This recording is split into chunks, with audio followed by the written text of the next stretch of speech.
আমি যাব না, কারো ঘরের ঘরণী আমি হব না, করব না তো কোনোদিনও বিয়ে।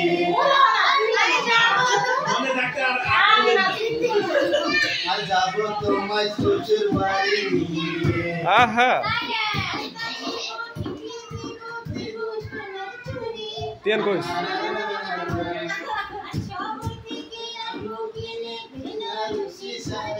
আরে না না না না না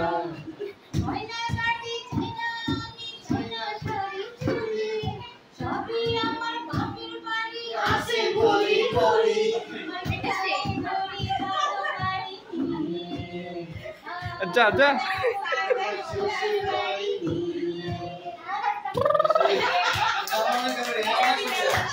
এটা সুন্দর আছে।